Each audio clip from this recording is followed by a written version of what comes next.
అందరికీ నమస్కారం. చాలా చాలా దూరం నుంచి వచ్చినారు అందరూ. ఆకలి కూడా అవుతుండొచ్చు. కొంతమంది చిన్నపిల్లలతో వచ్చింది కాబట్టి ఎక్కువ సమయం మాట్లాడేదేం లేదు. వేదిక పైన ఆసీనులైన పెద్దలు, శాసన మండలిలో ప్రతిపక్ష నాయకులు గౌరవనీయులు మత్స్యనాచారి గారు, గౌరవ మాజీ మంత్రివర్యులు సూర్యాపేట ఎమ్మెల్యే జగదీష్ రెడ్డి గారు, గౌరవ మాజీ మంత్రివర్యులు పెద్దలు శ్రీనివాస్ గౌడ్ గారు, మాజీ మంత్రివర్యులు ఎమ్మెల్సీ గౌరవనీయులు శ్రీమతి సత్యవతి రాథోడ్ గారు, శ్రీ మహమూద్ అలీ గారు, గౌరవనీయులు మాజీ మంత్రివర్యులు ఎమ్మెల్యే పెద్దలు చామకూర మల్లారెడ్డి గారు, గౌరవ ఎమ్మెల్యే కౌశిక్ రెడ్డి గారు, మాజీ ప్రభుత్వ విప్ సోదరి అక్క సునీతా మహేందర్ రెడ్డి గారు, గౌరవ ఎమ్మెల్యే సోదరుడు అలంపూర్ మా విజయుడు గారు, మాజీ ఎమ్మెల్యే జనగామ గౌరవనీయులు ముత్తిరెడ్డి గారు, గౌరవ మాజీ ఎమ్మెల్యే నకరేకల్ సోదరులు చిరుమర్తి లింగయ్య గారు, మాజీ ఎమ్మెల్యే భువనగిరి శ్రీ శేఖర్ రెడ్డి గారు, మాజీ డిప్యూటీ స్పీకర్ మాజీ ఎమ్మెల్యే సోదరి మెదక్ శ్రీమతి పద్మాదేవేంద్ర రెడ్డి గారు, వంటేరు ప్రతాప్ రెడ్డి గారు, మాజీ ఫారెస్ట్ డెవలప్మెంట్ కార్పొరేషన్ చైర్మన్ గారు, మునుగోడు మాజీ ఎమ్మెల్యే కూసుకుంట్ల గారు, మల్కాజ్గిరి పార్లమెంట్ ఇన్ఛార్జ్ సోదరులు రాగిడి లక్ష్మణరెడ్డి గారు, గౌరవ శాసన మండలి సభ్యులు తమ్ముడు మనం ఈసారి ఎన్నిక తర్వాత మొట్టమొదటిసారి మహబూబ్నగర్లో లోకల్ బాడీ ఎమ్మెల్సీగా గెలిచిన తమ్ముడు నవీన్ కుమార్ రెడ్డి గారు, ఖమ్మం జిల్లా పార్టీ అధ్యక్షులు ఎమ్మెల్సీ సోదరులు తాత మధు గారు, గౌరవనీయులు మాజీ ఎమ్మెల్యే శంకర్ నాయక్ గారు, గౌరవనీయులైన ఎమ్మెల్సీ గారు సోదరులు సేర్ సుభాష్ రెడ్డి గారు, మాజీ ఎమ్మెల్యే కోరకంటి చందర్ గారు, మల్లారెడ్డి గారు అందరి పేర్లు చెప్పొద్దని అడిగాని చెప్పిన ఏమనుకోకు. గౌరవనీయులైన మా తమ్ముడు చెన్నూరు మాజీ శాసనసభ్యుడు మాజీ ప్రభుత్వ విప్ గౌరవనీయులు బాల్కా సుమన్ గారు, అదేవిధంగా వేదిక ముందున్న గౌరవనీయులైన మున్సిపల్ చైర్పర్సన్లు, అదేవిధంగా డిప్యూటీ చైర్పర్సన్ వైస్ చైర్మన్లు, అదేవిధంగా మున్సిపల్ చైర్మన్లు లేడీస్ ఉంటే వాళ్ళ భర్తలు, అదేవిధంగా మున్సిపల్ చైర్మన్లు మగవాళ్ళు ఉంటే వాళ్ళ భార్యలు, వాళ్లకు పేరు పేరున ఇక్కడికి వచ్చేసిన మీ అందరికీ పేరు పేరున హృదయపూర్వకంగా నమస్కారాలు, హృదయపూర్వకంగా ధన్యవాదాలు. పదవి పోగానే మనం ప్రజలకి వెళ్ళి మాయం కాము, ఇక్కడ కూడా పోము, అందరం కూడా ప్రజాక్షేత్రంలోనే ఉందాం, గట్టిగా కొట్లాడదాం. మళ్ళీ తిరిగి కేసీఆర్ గారు ముఖ్యమంత్రి అయ్యేదాకా, మళ్ళీ తిరిగి మీరు మున్సిపాలిటీలు కైవసం చేసుకునేదాకా ప్రజలతోనే ఉండి కొట్లాడదాం. అయితే మీ అందరితో నా ప్రార్థన ఏంటి అంటే, చాలా సందర్భాల్లో పదవి విరమణ చేసేటప్పుడు మనకు కొంత బాధ ఉంటుంది. తాత్కాలికంగా 2-3 రోజులు, 4-5 రోజులు, వారం రోజులు బాధ ఉంటుంది. సిరిసిల్లలో మీకు గమ్మని చెప్తాను. 4 రోజుల కింద నేను ఒక ప్రోగ్రాంలో పాల్గొన్నప్పుడు మా చైర్పర్సన్ గారు, నేను ఎందుకంటే ఇక పదవీ కాలం అయిపోతుంది కదా, మిగిలిపోయిన కొబ్బరికాయలు కొట్టేద్దామని కొట్టేసిన తర్వాత పదవి విరమణ జరిగిన తెల్లారే మా మున్సిపల్ చైర్పర్సన్ గారి కుటుంబానికి సంబంధించిన ఒక షాప్ ఉంటే అదే మున్సిపల్ కమిషనర్ గారు వచ్చి సీజ్ చేసింది. జస్ట్ ఒకటే రోజు తేడా లేదు. ఎట్లుంటుంది అంటే, పదవి ఉంటే ఎట్లుంటుంది, పదవి దిగిపోతే ఎట్లుంటుంది అంటే ఒకటే రోజులో ఫరక్ తెలుస్తుంది. కానీ బాధపడవలసింది కానీ భయపడవలసింది కానీ ఏం లేదు. ఎందుకంటే అందరం పుడతాం, అందరం పోతాం. పుట్టినరోజే పోయే తారీఖు కూడా రాసుకొని వస్తాం. ఎందుకంటే అందరం పోయేటోళ్ళ మీద పర్మనెంట్ అయితే లేరు. అట్లని దబ్బిన వాళ్ళని అనుకుంటే మాత్రం మీరు మనసు మార్చుకొని ఎవరు కూడా ఉండవు. మధ్యలో అవకాశాలు వస్తాయి. కొంతమంది ఎమ్మెల్యేలు అయితే కావచ్చు, కొంతమంది మున్సిపల్ చైర్మన్లు అయితే కావచ్చు, కొంతమంది అదృష్టం బాగుండే మంత్రులు అయితే కావచ్చు, ఇంకా పదవులు వస్తాయి కావచ్చు. ఆ పదవి వచ్చినంత కాలం, ఆ తాత్కాలికంగా వచ్చే పదవి 5 ఏళ్లకో 10 ఏళ్లకో వచ్చినప్పుడు మనం ఏ రకమైన ముద్ర వేస్తాం, ఏం పని చేయగలిగినాం, ప్రజల మనసులో ఎట్లాంటి స్థానం సంపాదించుకోగలిగినాం అనేదే ముఖ్యం. ఎందుకంటే ఎవ్వరం పర్మనెంట్ కాదు, ఎవ్వరం శాశ్వతం అయితే కానే కాదు. నేను పక్కాగా ఖచ్చితంగా చాలా విశ్వాసంతో చెప్పగలుగుతాను. ఎందుకంటే నేను 10 ఏళ్ల పాటు మంత్రిగా పనిచేసిన, చాలా రాష్ట్రాలు తిరిగినా, చాలా దేశాలు తిరిగినా, చాలా మంది మున్సిపల్ మంత్రులను కలిసిన, కేంద్ర ప్రభుత్వంలో కూడా చాలా మంది పెద్దలను కలిసిన. ఘంటాపదంగా విశ్వాసంతో చెప్తా ఉన్నా, గత 10 ఏళ్లలో తెలంగాణ మున్సిపాలిటీలో జరిగిన పని భారతదేశంలో ఎక్కడా జరగలేదు. ఇందులో తేడా లేదు. ఎందుకంటే మొత్తం దేశం తిరిగిన, చాలా రాష్ట్రాలకు పోయినా, వాళ్ళు పరిశాన ఎదురు. మన ఎంపీలను పట్టుకొని పక్క ఎంపీలు అడుగుదు, మీకు ఎందుకయ్యా ఇన్ని అవార్డులు వస్తున్నాయి, ఎట్లా వస్తున్నాయి అంటే కొన్ని చెప్తే విచిత్రం అనిపిస్తుంది. మన తెలంగాణ జనాభా భారతదేశంలో 3% కంటే తక్కువ. మొత్తం దేశం జనాభాతో పోల్చుకుంటే మనం 3% కూడా కాదు. కానీ అవార్డులు డిక్లేర్ చేస్తే 3% ఉన్న తెలంగాణ 30% అవార్డులు కొడుతుంది. పంచాయతీ అవార్డులు కానీ, మున్సిపాలిటీ అవార్డులు కానీ. మరి వాళ్ళు పరిచయం గారా, ఏం చేసిరా మీరు, ఎందుకు వస్తున్నాయి అవార్డులు? ఎందుకు వస్తున్నాయి అంటే చిన్న కారణం, మున్సిపాలిటీని ఉర్దూలో బల్దియా అంటారు. బల్దియా పురపాలిక, దాని ఉర్దూలో బల్దియా.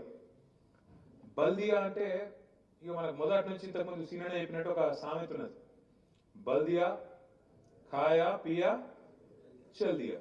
అంటే ఇటు వచ్చిన వాళ్ళు ఏముండదు చేసేది, వచ్చుడు తినుడు తాగుడు ఈగలు దోమలు కొట్టుడు అవతల పడుడు తప్ప ఏముండదు వీళ్ళు చేసేది వీళ్ళతో ఏం కాదు అనే ఒక విధంగా బల్దియా అంటేనే ఒక దురభిప్రాయం కలిగే విధంగా, మున్సిపాలిటీలు అంటేనే మురికి కూపాలన్నట్టు, మున్సిపాలిటీలు అంటేనే వీళ్ళకి ఏం చేత కాదు, ఏదో పేరు పదవులు ఉంటారు తప్ప వీళ్ళతో ఏం కాదు అన్నట్టుగా మన మీద ఒక ముద్ర వేసినారు.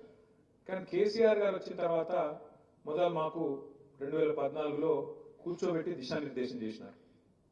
కేసీఆర్ గారు ఏమన్నారంటే, ఒకనాడు మహాత్మా గాంధీ గారు భారతదేశానికి స్వాతంత్రం వచ్చిన కొత్తలో ఒక మాట అన్నారు, భారతదేశం పల్లెల్లోనే నివసిస్తుంది అని ఆనాడు మహాత్మా గాంధీ గారు అన్నారు. వాస్తవమే, ఎందుకంటే సింహభాగం ఎక్కువ శాతం భారతదేశం పల్లెల్లోనే ఉంటుంది. భారతదేశం పల్లెల్లో నివసిస్తున్నప్పటికీ భారతదేశాన్ని నడిపిస్తున్నది, భారత ఆర్థిక వికాసానికి తోడ్పడుతున్నది మాత్రం ఖచ్చితంగా పట్టణాలు, మున్సిపాలిటీలు అనే మాట కూడా అంతే వాస్తవం. అందుకే కేసీఆర్ గారు మాకు చెప్పినారు, పల్లెలు బాగుండాలంటే కూడా పైసలు కావాలి. మరి పల్లెలు బాగుండాలంటే పట్టణాలు ఏవైతే ఎకనామిక్ ఇంజన్లుగా ఉన్నాయో, ఎకనామిక్ ఆర్థిక చోదక శక్తులుగా ఉన్నాయో అవి బాగుండకపోతే రాష్ట్రం బాగుపడది.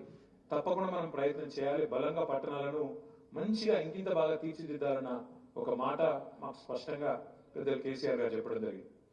అనుకోకుండా కేసీఆర్ గారు చెప్పిన అదే టైంలో దాదాపుగా నేను ఒక ఐటీకి సంబంధించిన ఒక కార్యక్రమంలో ఈ మైక్రోసాఫ్ట్ చైర్మన్ సిఇఓ ఆయన సత్య నాదెల్లా అని మన తెలుగు ఆయన ఉంటారు.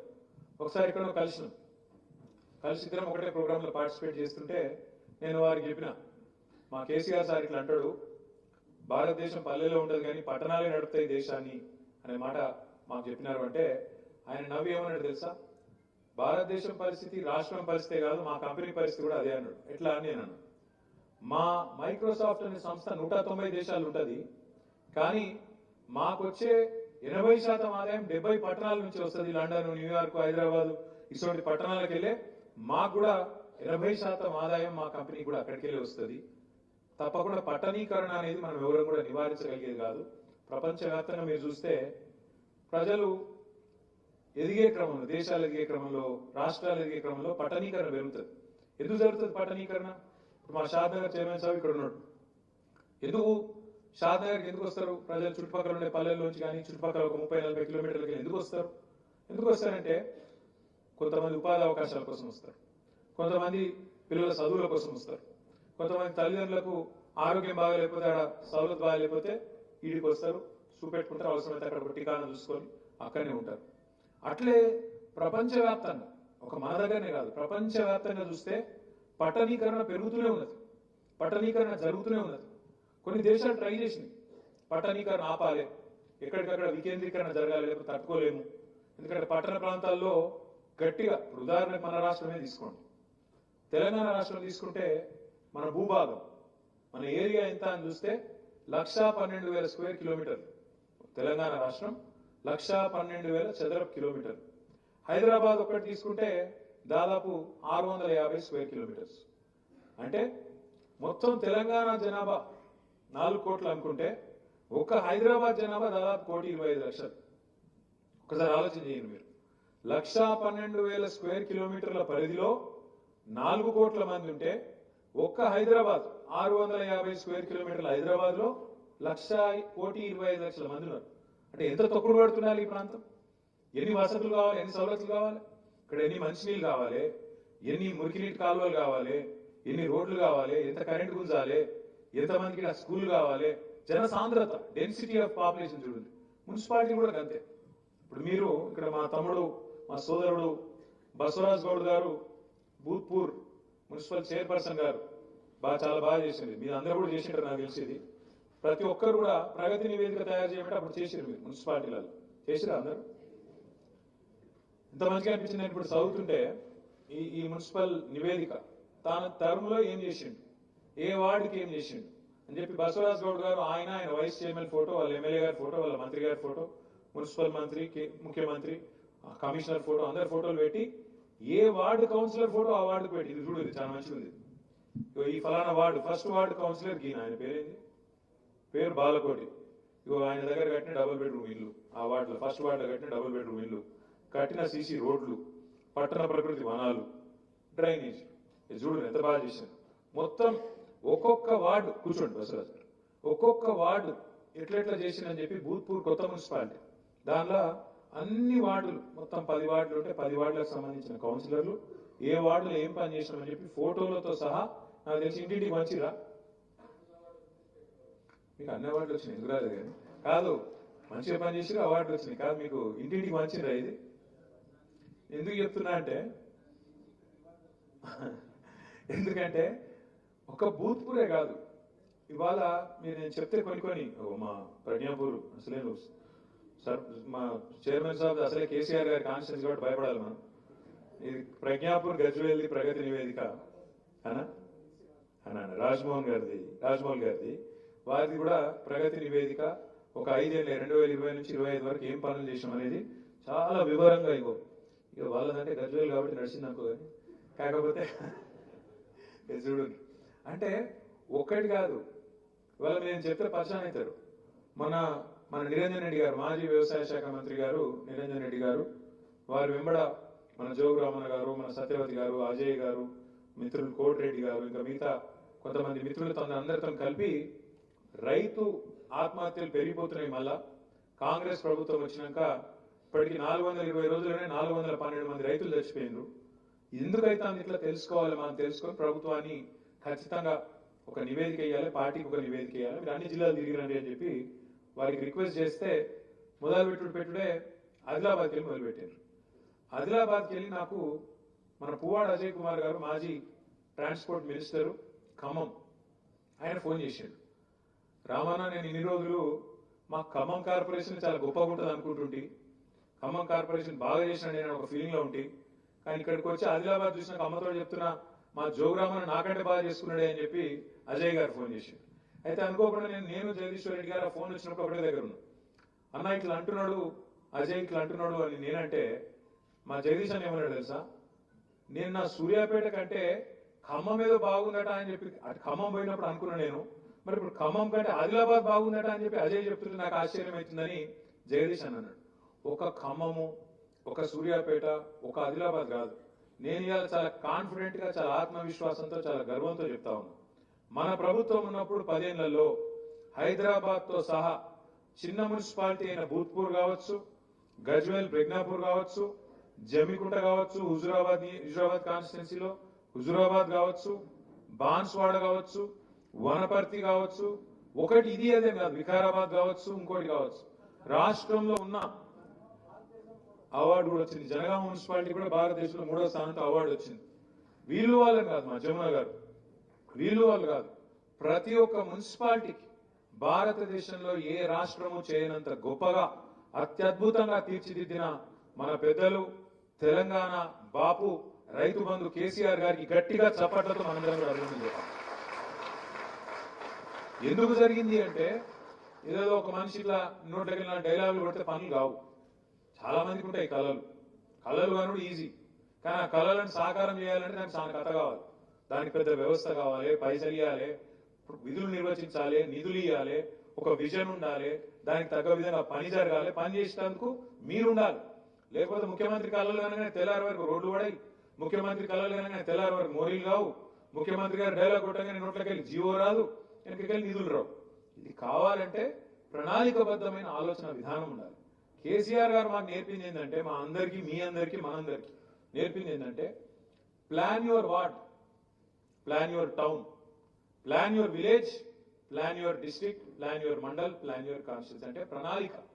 మీ పట్టణానికి ఏముండాలి, మీ పట్టణంలో పార్క్ ఉందా, మీ పట్టణంలో చచ్చిపోతే మంచి శ్మశాన వాటిక ఉందా, మీ పట్టణంలో చెత్త అంతా యాడ తీసుకుపోయి పారవస్తున్నారు, డంపింగ్ యార్డ్ ఉందా, ఆ డంపింగ్ యార్డ్లో ఏం చేస్తాను, మీ పట్టణంలో మంచిల సౌలత ఎట్లుంది, మీ పట్టణంలో మురికినీటి సౌలత ఎట్లుంది, మటన్ షాపులు ఉంటాయి, చికెన్ సెంటర్లు ఉంటాయి, వాటి వ్యర్థాలు ఎక్కడ వారేస్తున్నారు, ఏం చేస్తున్నారు, ఇంత లోతు ఎవడన్నా ముఖ్యమంత్రి ఆలోచిస్తారాము? గట్ల కేసీఆర్ గారు మాకు కూర్చోబెట్టుకొని ఒక్కొక్క పట్టణంలో, ఇప్పుడు మీ ఇల్లు మీరు ఎట్లయితే తీర్చిదిద్దుకుంటారో గట్లనే మన పట్టణాలను మన ఊళ్ళని కూడా తీర్చిదిద్దాలని చెప్పి ఆఖరికి పల్లెల్లో ఎట్లయితే పల్లె ప్రకృతి వనాలు పెట్టుకున్నామో అట్లాగే పట్టణాల్లో కూడా పట్టణ ప్రకృతి వనాలు, డంప్ యార్డ్లు, శ్మశాన వాటికలు, మీ మీ మీ వార్డులో ఇంటింటికి నల్లా నీళ్లు, ఇంటి ముంగట మురికి నీటి కాలువ ఉందా లేదా, ఈ పద్ధతుల్లో ప్లాన్ చేసి సార్ ఏమన్నాడు, మనం ఏదో వచ్చే ఎలక్షన్ కోసం చేయకండి, ఒక 15-20 ఏళ్ల ప్రణాళిక రూపొందించి మొదట 5 ఏళ్ళు ఏం చేయగలుగుతాం, వచ్చే 5 ఏళ్ళు ఏం చేయగలుగుతాం. ఎందుకంటే అన్ని పనులు ఒకటేసారి కావు. పిండి కొద్ది రొట్టె, పిండి ఏంటి ఉంటే రొట్టె కాంతే అవుతుంది. అంతేగాని మనం అన్ని ఒక్కసారి చేయాలి చూమంతారంటే కాదు. నేను ఒక 7-8 ఏళ్ళు అమెరికాలో ఉన్నా. అమెరికాను అగ్రరాజ్యం అంటారు, మొత్తం ప్రపంచానికి ఆదర్శం అంటారు, అక్కడ అద్భుతాలు ఉన్నాయి, అదో భూతాల స్వర్గం అన్నట్టు చెప్తారు. కానీ అమెరికాలో కూడా సమస్యలు ఉన్నాయి. అమెరికాలో కూడా ఇల్లు లేని వాళ్ళు ఉన్నారు, అమెరికాలో కూడా రోడ్ల మీద వండుకుంటూ ఉన్నారు, అమెరికాలో కూడా అడుక్కుంటూ వాళ్ళు ఉన్నారు. అక్కడ కూడా సమస్యలు ఉన్నాయి, అయిపోలే. మనిషి భూమి మీద ఉన్నంత కాలం, మనిషి భూమి మీద ఉన్నంత కాలం, ఆ మనిషి నెత్తిలో మీటర్ తిరుగుతున్నంత కాలం సమస్యలు ఒడిచిపోవు. ఒక సమస్య అయిపోతే ఇంకో సమస్య వస్తుంది. ఇప్పుడు మీరున్నారు కౌన్సిలర్లు, చైర్మన్గా పనిచేశారు, వైస్ చైర్మన్గా పనిచేశారు. మీ దగ్గరకు వస్తారు, అన్నా నాకు పెన్షన్ పెట్టి అంటారు. పెన్షన్ మీరు పెట్టిస్తారు, తెల్లారది పోతే వాళ్ళు ఇంకో సమస్యతో వస్తారు, అది కూడా చేస్తావు, ఇంకో సమస్యతో వస్తారు. ఇంకోటి మీకు మనుషుల తత్వం తెలుసు. మీ వార్డులో 500 మందికి పెన్షన్లు వస్తున్నాయి అనుకో, రానోళ్ళకి 20 మంది ఉంటారు. లోలు ఎవరికి ఉంటుంది? ఆ 20 మంది ఉంటుంది. నువ్వు మీటింగ్ పెట్టు, ఎట్లుంటుంది అంగడంగడంగడంగడ చేసి మొత్తం లొల్లు చేసి అసలు సృష్టిలోకి ఏమనిపిస్తుంది అంటే అసలు వాటిలో ఎవరికి పెన్షన్లు తెలియవు. రేషన్ కార్డు మన ప్రభుత్వం ఉన్నప్పుడు 6.5 లక్షల మందికి రేషన్ కార్డు ఇచ్చారు మనం, 6.5 లక్షల మందికి. కానీ కాంగ్రెస్ వాళ్ళు అడుగురు ఇప్పుడు ఒక్క రేషన్ కార్డు ఇవ్వలే టీఆర్ఎస్ ప్రభుత్వం అంటారు. అది ఇచ్చినప్పుడు ఆయన సంవత్సరాల వారీగా లెక్క ఇది ఉన్నట్టు వినలే. అందుకే నేను మొన్న ఏం చేసిన, బట్టి విక్రమార్క గారు పాపం డిప్యూటీ సీఎం, ఆయన ఆనాడు ఎమ్మెల్యేగా ఉన్నప్పుడు మధుర నియోజకవర్గంలో అక్కడ మన జిల్లా పరిషత్ చైర్మన్ కమల్ రాజు గారు ఆయన కలిసి ఇద్దరు రేషన్ కార్డుల పంపిణీలో పాల్గొన్న కార్యక్రమాన్ని ఆయననే పెట్టిండు ఆయన సోషల్ మీడియాలో. దాన్ని తీసుకొని నేను రిలీజ్ చేశాను. ఇయ్యలేదంటో మరి అబద్ధం నువ్వు చెప్తున్నావా మేం చెప్తున్నావా? 6.5 లక్షల కార్డులు ఇచ్చినాం. కానీ రానోళ్ళు ఉండొచ్చు, 1 లక్షలు 2 లక్షలు ఉండొచ్చు, వాళ్ళది ఉంటుంది. ఎందుకు చెప్తున్నా అంటే సమస్యలు అయిపోవు. మున్సిపాలిటీలో కూడా మీరు మంచిగా పనిచేసిండ్రు, బ్రహ్మాండంగా పనిచేసిండ్రు, కానీ అవన్నీ భూతల స్వర్గాలు అయిపోయినాయంటే కాలే. ఇంకా సమస్యలు ఉంటాయి, ఇంకా పని బాకీ ఉంటుంది. ఇప్పుడు నేను సిరిసిల్ల నుంచి ఎమ్మెల్యేగా కూడా ఉన్నా. మా మున్సిపల్ చైర్మన్ అంత పంచాయతీ అన్న మనం అండర్ గ్రౌండ్ డ్రైనేజ్ చేయాలి. నేను చెప్పిన వద్దు, ఇప్పుడు 3వసారి గెలుస్తాం, ఎట్లాగూ గెలిచినాక అప్పుడు చేసుకుందాం అని ఆపిన. ఇంకా అక్కడ కూడా అండర్ గ్రౌండ్ డ్రైనేజ్ చేయలేదు. ఇవాళ మొన్న వచ్చిన మీద లోలి అని చేద్దామంటే మీరు అద్దండి, మనం 3వసారి రాకపోయా అంటే నేను చెప్పిన 3వ తాప కాకపోతే 4వసారి వస్తాం, మళ్ళీ 2022లో పక్కా వస్తాం, అప్పుడు చేసుకుందాం, మీరు ఫిగర్ చేయకూడదు అని చెప్పాను. మీకు కూడా నేను ఏం చెప్తున్నా అంటే అప్పుడప్పుడు శ్రీనివాస్ గౌడ్ గారు చెప్పినట్టు, పెద్దలు మత్స్యనాచారి గారు, జగదీష్ అని చెప్పినట్టు అప్పుడప్పుడు చీకటిని అనుభవిస్తేనే వెలుగు విలువ తెలుస్తుంది. చీకటిని అనుభవిస్తేనే వెలుగు విలువ తెలుస్తుంది. ఆకలి అప్పుడప్పుడు అనుభవిస్తేనే అన్నం విలువ కూడా తెలుస్తుంది. అన్నం విలువ అమ్మ విలువ, అన్నం విలువ అమ్మ విలువ ఉన్నప్పుడు తెలియదు, లేకపోతేనే కొద్దిగా కడుపు కాలితేనే అప్పుడే తెలుస్తుంది. ఇవాళ తెలంగాణలో జరుగుతున్నది కూడా గదే. ఇవాళ ఎక్కడో ఉన్న ఒక ఆడబిడ్డ మన నాచారంలో, మా ఉప్పల్ నియోజకవర్గంలో నాచారంలో రోడ్డు మీద పాపం టేలా పెట్టుకొని నడుపుకుంటాను, చెప్పులు కుడతాను. ఆ చెప్పులు కుట్టే తేలను రేవంత్ రెడ్డి ప్రభుత్వం వచ్చి బుల్డోజర్ పెట్టి ఆయన కులగొట్టి ఎత్తేసింది. ఆ అమ్మ అరుస్తున్నది గట్టిగా, కేసీఆర్ సారు ఎక్కడున్నావు, నువ్వు రా అని చెప్పి అరుస్తున్నది. అంటే ఇవాళ కేసీఆర్ గారిని రాష్ట్రంలోని పేదలు, ముఖ్యంగా ఎవరి కోసం అయితే కేసీఆర్ గారు పనిచేసిండో ప్రతి ఒక్కరు యాద్ చేసుకుంటున్నారు. రైతులు యాద్ చేసుకుంటున్నారు. నిన్నగాక మనం చూసిన నేను మా బోర్ల రామరెడ్డి, మూసంపల్లి అనే ఊరు నల్లగొండ పక్కకు ఉంటుంది. ఆ రామరెడ్డి గారు చెప్తున్నాడు, చంద్రుడు అప్పుడప్పుడు మబ్బుల సాటు పోతాడు, మళ్ళీ బయటకు వస్తాడు, గట్లనే ఇది కూడా కేసీఆర్ గారు తొందరలే తప్పకుండా మళ్ళీ వస్తాడు, ఖచ్చితంగా ముఖ్యమంత్రిగా మళ్ళీ బాధ్యత తీసుకుంటాడు అనే మాట ఆ రామరెడ్డి గారు చెప్తా ఉన్నారు. నేను మీ అందరితో కూడా ప్రార్థించేది ఏంటంటే, మీ పదవీ కాలంలో మీ టర్మ్ లో మీరు అద్భుతంగా పనిచేసిన మీరు గర్వపడవచ్చు. మేము అద్భుతాలు చేసినాం, ఏమేమి చేసినామంటే చెప్పి పెట్టచ్చు. ఒక ఈ రోడ్ మేము వేసినాం, ఒక ఈ హాల్ కట్టినాం, ఒక ఈ డ్రైనేజ్ కట్టినాం, ఈ పార్కు, ఈ డంపింగ్ యార్డు, ఈ శ్మశాన వాటిక, వైకుంఠ ధామాలు, ఇవన్నీ మేమే చేసినాం.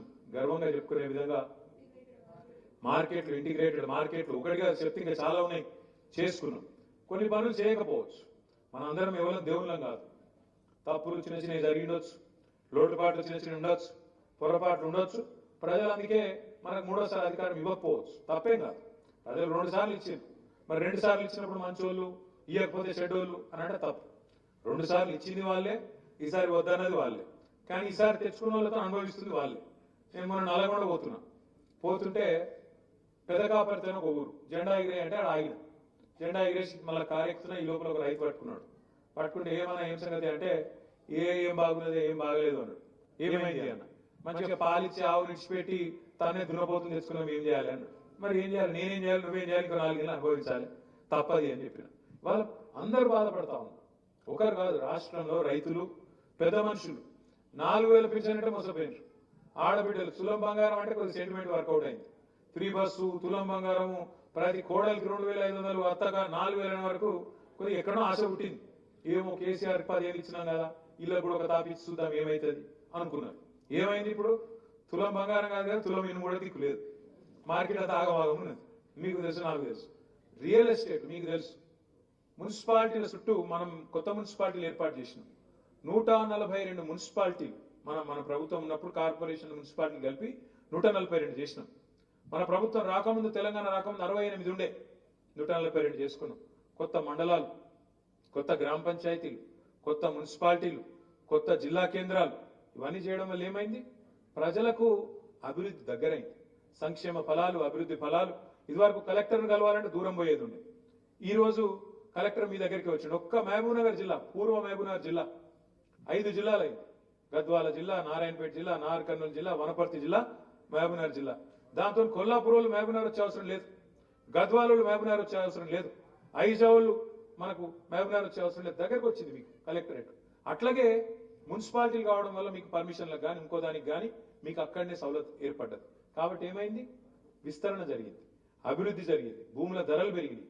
కొంతమంది అంటారు భూముల ధరలు పెరుగుడు అభివృద్ధి, కొంతమంది మాట్లాడతారు. నేను ఒక్క మాట అడుగుతున్నా, దయచేసి మీరు చెప్పండి. ఇప్పుడు ఒక పెద్ద మనిషికి ఒక 4 ఎకరాల పొలం ఉందనుకో, తెలంగాణ రాకముందు దాని విలువ, ఒక్కొక్క ఎకరం విలువ 10 లక్షలు. తెలంగాణ వచ్చినాక ఇవాళ ఆ పొలం విలువ ఒక్కొక్క ఎకరం 50 లక్షలు అయింది. దాంతో ఏమైంది? 4 ఎకరాలు నాసామి కోటీశ్వరుడు అయింది. కోటీశ్వరుడు అయినా అమ్ముకున్నాడా లేదా వేరే విషయం. కానీ ఏమవుతుంది? 4 ఎకరాల భూమి విలువ పెరిగితే మనసుకు ఏముంటుంది లోపల? దబ్బన నాకేమన్నా అయిందనుకో, పుట్టుకొని నేను చచ్చిపోయినా అనుకో, నా బిడ్డ పెళ్లి పక్కా అవుతుంది, అవసరమైతే 1 ఎకరం అమ్ముకుంటారు, మా వాళ్ళు చూసుకుంటారు.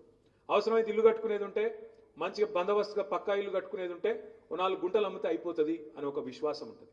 కొడుకు వ్యాపారం పెట్టుకుంటా అంటే, లేకపోతే ఇంటి కోసం ఏమైనా చేసుకోవాలనుకుంటే 2-4 గుంటలు అమ్ముకుంటే అయిపోతుంది అని ఒక విశ్వాసం ఉంటుంది. ఏమైతుంది దాంతోనంటే ఒక విలువ పెరిగితే మనిషికి విశ్వాసం పెరుగుతుంది. గా పని చేసింది మన ప్రభుత్వం, కేసీఆర్ గారి ప్రభుత్వం అనే మాట మనం యాద్ చేసుకోవాలి. నిన్న మేమందరం కేసీఆర్ గారి దగ్గర ఉన్నాం. ఒక పెద్ద మనిషి వచ్చిండు, కొండమరాజపల్లి అని ఒక ఊరు సిద్దిపేట దగ్గర. మాధవరెడ్డి గారని మాజీ సర్పంచ్, పెద్ద ఆయన, ఒక 75-80 ఏళ్ళకు ఉంటాడు. ఆయన చెప్తున్నాడు, అన్న మీ ఊరి కాడ ఎంతుండేనే పొలం విలువ ఎంతుండే అంటే, కేసీఆర్ సార్ ఉన్నప్పుడు 30 లక్షలు ఉండే అన్నాడు. ఇప్పుడు ఎంత ఉంది అన్న? ఇప్పుడు ఏది ఎక్కడ ఉంది? 15 లక్షలు కూడా ఎవడు కొండలేడు, కొనేటోడు లేడు, అమ్మేటోడు లేడు. 15 లక్షలకు పడిపోయింది. నేను చెప్పేది కరెక్టేనా? పడిపోయింది. ఎందుకు పడిపోయింది? నడిపేటోళ్ళకి నడపత్తలేదు. ఎందుకంటే పాజిటివ్ పాలిటిక్స్ చేయాలి. కేసీఆర్ గారు ఒక పని చేతులు 2 పనులు చేయాలి. కేసీఆర్ 2,000 పెన్షన్ ఇతను 4,000 పెన్షన్. కేసీఆర్ మున్సిపాలిటీ 25 కోట్లు ఇతను 50 కోట్లు. నీ అట్లా చేసి గెలుచుకోవాలి ప్రజల మనసు. కానీ ఈయన ఎట్లున్నది ఉంటా, కొత్తగా ఇల్లు కట్టు లేదు, ఉన్నాయి ఊళ్ళో కొట్టాలని చెప్పి అడిగింది. మొత్తం హైడ్రా, అదే ఇంకేదో కథ, ఇంకేదో పెట్టి మూసి ఉన్న ఇల్లు గులగొట్టాలి, పేదోళ్ళ కొంపలాగం చేయాలి. మొత్తానికి రాష్ట్ర ఆర్థిక వ్యవస్థను చిన్నాభిన్నం చేసింది. నిన్నగాక మనం ఇది చూడొచ్చు. కొత్తగా వస్తుంది అనుకున్న వృద్ధి కాదు, ఉన్న ఆర్థిక పరిస్థితి బాగాలేదు, 13,000 కోట్ల గాట పడ్డదని చెప్పి పేపర్లలో మొన్న 4 రోజుల కింద వచ్చింది. ఎందుకు వచ్చింది? మరి ఎందుకు వచ్చింది ఈ పరిస్థితి? మంచిగా ఉరుకులు పరుగుల మీద నడుస్తున్న రాష్ట్రం, అభివృద్ధి బాటలో ముందుకు ఉరుకుతున్న రాష్ట్రం ఎందుకు ఒక్కసారి బ్రేక్ పడ్డట్టు అయింది? ఎందుకంటే నడిపేటోళ్ళ మనసు, నడిపేటోళ్ళ ఆలోచన విధానం, నడిపేటోళ్ళ ప్రణాళికలు చక్కగుంటే అన్ని చక్కగుంటాయి, లేకపోతే ఈ అవస్థలన్నీ వస్తాయి. పట్టణ ప్రగతి, పల్లె ప్రగతి పేరు మీద టంచంగా జీతాలు వచ్చేది. నెలకు జీతం పడ్డట్టే నెలకు మంచిగా ఫస్ట్ వీక్లోనే మీకు అకౌంట్లో పైసలు పడుతుండే. నేను నల్లగొండ పోయినా, రైతు ధర్నా చేసిన వాడ వచ్చినాం. నల్లగొండ పట్టణం ఎట్లా మారిందో నాకంటే బాగా మా తమ్ముడు సైదిరెడ్డి ఉన్నాడా, మున్సిపల్ చైర్మన్. ఒకరోజు కేసీఆర్ గారు మా గ్యాదర్ కిషోర్ గారి ఇంట్లో ఏదో కార్యం ఉంటే ఆయనకు వచ్చింది. వచ్చిన తర్వాత చూసి వెంటనే జగదీష్ రెడ్డి గారికి, నాకు ఇద్దరికి ఫోన్ చేసి, ఏం చేస్తున్నా మీ ఇద్దరు, నల్గొండ టౌన్ అంత ఇంపార్టెంట్ టౌన్, జిల్లా కేంద్రం, ఇట్లా ఉంటుందా నాకు అర్థం కాదు, వెంటనే మీ ఇద్దరు పాదయాత్ర చేయండి రేపు పోయి, ఇద్దరు పోయి ఒక 5-6 కిలోమీటర్లు పాదయాత్ర చేసి మొత్తం ప్రజలను కలిసి ఏం కావాలో చూసిరండి అని చెప్పాడు. నేను జగదీష్ అన్న తర్వాత ఇంకెవరు ముగ్గురం కలిసిపోయాను.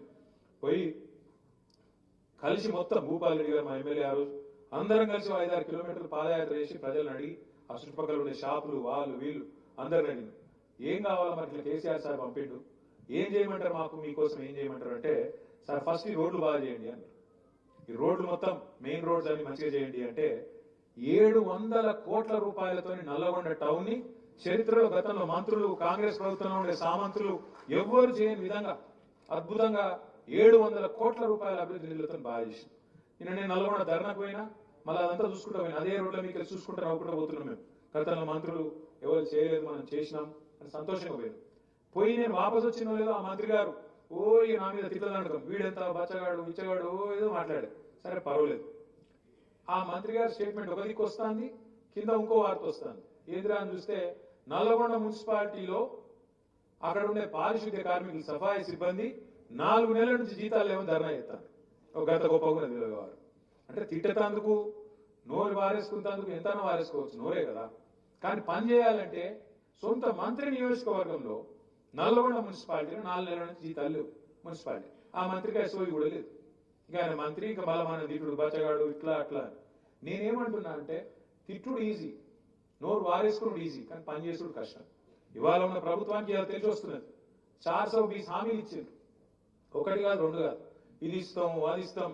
కేసీఆర్ గారు 498 పథకాలు పెట్టిండు కాబట్టి పుట్టుక నుంచి సాగు దాకా అన్ని చూసుకున్నాడు కాబట్టి మేము అంతకంటే ఎక్కువ చేయాలన్న తాపత్రయంలో 420 హామీలు ఇచ్చారు. ఇస్తే ఏమైంది? ఇప్పుడు అధికారం వచ్చింది కానీ నడపస్తలేదు. ఇక అటు చూస్తాను ఇటు చూస్తాను ఒకటే పని చేస్తాను. ఎవరి కౌంటర్ వాళ్ళు దేశం సంపుడు చంపుతున్నారు. టకీ టకీ పడతాయి అన్నాడు, పడుతున్నాయి టకీ టకీ. ఎడ పడుతున్నాయి? ఢిల్లీలో పడుతున్నాయి పైసలు. ఈడ పడతలేవు, రైతుల ఖాతాలో పడతలేవు, ఆడబిడ్డలకు పైసలు వస్తలేవు. ఏమన్నాడు రేవంత్ రెడ్డి? యాదుకుందా? ఎక్కడైనా నాకు అర్థం కాదు. లగ్న పత్రిక పెట్టుకుంటే పైసలు పడాలి, పిల్లలు పుట్టినాక పైసలు పడుతున్నాయి. కళ్యాణ లక్ష్మి నేను వచ్చినాక రేపు లగ్న పత్రిక పెట్టుకోర్రి, వెంటనే పైసలు తులం బంగారం ₹1,00,000 ఇస్తా అని చెప్పిండు. మరి ఇప్పుడు బంగారం దొరకలేదా? లేకపోతే బంగారం షాపులలో ముఖ్యమంత్రికి పతారే లేదా? ఒక్కళ్ళకన్నా వచ్చినాయా బంగారం, తులం బంగారం? ఎవ్వరకు రాలే. ఇట్లా ఒకటి కాదు రెండు కాదు 420 హామీలు, 420 హామీలు ఇచ్చి నిన్నటితో కరెక్ట్ గా 420 రోజులు గడిచింది. అందుకే నిన్న మన వాళ్ళందరూ ఎక్కడోళ్ళక్కడ మహాత్మా గాంధీకి పోయి దండం పెట్టి చెప్పారు, అయ్యా గాంధీ గారు మరి నీవు మరణించిన రోజు ఈరోజు నీ వర్ధంతి అయినప్పటికీ మీకు విజ్ఞప్తి చేస్తున్నాం. ఆ డూప్లికేట్ గాంధీ ఎవరైతున్నాడో రాహుల్ గాంధీ ఆయన మనసులకు పో, కళలకు పోయి ఆయనకు చెప్పు, రాహుల్ గాంధీ గారు వచ్చి రేవంత్ రెడ్డికి ఆదేశం ఇచ్చినట్టు ఆయనకు బుద్ధి చెప్పు అని చెప్పి నిన్న మన వాళ్ళందరూ కూడా బ్రహ్మాండంగా కార్యక్రమం నిర్వహించారు. మీ అందరు కూడా హృదయపూర్వకంగా అభినందనలు. నేను చివరిగా ముగించే ముందు మీ అందరితో ప్రార్థన చేసేది ఒకటి, పదవి అయిపోవచ్చు కానీ ప్రజల అభిమానం మాత్రం మీ మీద పోలేదు, ఖచ్చితంగా ఉంటది. మీరు కూడా ప్రజలతో కలిసి ఉండాలి. చైర్మన్లు, వైస్ చైర్మన్లు, కౌన్సిలర్లు దయచేసి ప్రజలనే ఉండండి. రేపు ఎలక్షన్ మళ్ళీ పెట్టక తప్పది, ప్రభుత్వానికి తప్పకుండా పెట్టాల్సి వస్తుంది. 52 నెలలను పెట్టాల్సి వస్తుంది తప్పకుండా. మళ్ళీ ప్రజలు మనని కళ్ళ కత్తుకొని గెలిపించుకొస్తారు. మీరు ప్రజల్లో ఉంటే, ప్రజల్లోనే మీరు టైం స్పెండ్ చేస్తే తప్పకుండా మళ్ళీ మనకే అవకాశం ఇస్తారు. చాలా బ్రహ్మాండంగా మీరు పనిచేసినారు. మా అన్నపూర్ణ గారు ఇక్కడనే ఉన్నది, మా సూర్యాపేట మున్సిపల్ చైర్మన్ గారు. నేను జగదీష్ రెడ్డి గారి గురించి ప్రత్యేకంగా చెప్పాలి ఒక విషయం. ఎందుకంటే అన్నపూర్ణ గారు నిజానికి సూర్యాపేట జనరల్ సీట్, అక్కడ రిజర్వేషన్ ఏం లేదు. కానీ ఒక దళిత ఆడబిడ్డకు 5 ఏళ్ళు అవకాశం ఇచ్చి మున్సిపల్ చైర్మన్ గా అక్కడ కూర్చోబెట్టి మన నాయకుడు జగదీష్ రెడ్డి గారు నిర్ణయం తీసుకుని పెద్దలు కేసీఆర్ గారి ఆదేశం మేరకు 5 ఏళ్ళు అద్భుతంగా పనిచేసింది అన్నపూర్ణ గారు. నేను కూడా 2-3 కార్యక్రమాల్లో వాళ్ళ కూరగాయల మార్కెట్ యార్డు ఇతరత్ర పాల్గొన్నాను. చాలా గొప్పగా ఇట్లాంటి 1-2 కాదు, ఇట్లాంటి కథలు ఇప్పుడు నేను చెప్పాలనుకో 2 గంటలు చెప్పాలి. మీకు ఆకలి అవుతుంది, నాకు ఆకలి అవుతుంది, వెనకాల బువ్వ కూడా ఉంది. కాబట్టి ముందుగా సన్మానం కార్యక్రమం చేసుకుందాం. చేసుకున్న తర్వాత అది కూడా మిమ్మల్ని పేర్లు పిలుస్తారు. దయచేసి కొద్దిగా ఓపికగా ఉండండి. ఇంత దూరం వచ్చిండ్రు, ఓపికగా ఉండండి. ఏం లేదు, ఒక చిరు సత్కారం. మీకు ఇంత దూరం వచ్చినందుకు మా సీతాలక్ష్మి గారికి ఇంకా మిగతా వాళ్ళు కూడా చాలా దూరం నుంచి వచ్చినారు, కొత్తగూడెం నుంచి ఇంక ఇతర ప్రాంతాల నుంచి. మరి మీ అందరికి కూడా నా రిక్వెస్ట్ ఏంటంటే మళ్ళీ మీరందరూ ఇళ్ళకి పోవాలి, కూర్చున్నాను అనుకోండి, ఇళ్ళకి పోవాలా. కానీ కొద్దిగా ఓపిక ఉండండి. పిలిచిన వాళ్ళే రండి. వస్తే ఇక్కడ వేదిక మీద జంటగా వస్తే జంటగా చిరు సత్కారం, లేదా మీరు ఒంటరిగా వచ్చిన వాళ్ళకి ఒంటరిగానే చేసి తర్వాత భోజనాలకు పోదాం. ఓపికగా ఒక్క 45 మినిట్స్ 30-40 మినిట్స్ లో ముగించుకుందామని పిలిచిన వాళ్ళు రండి.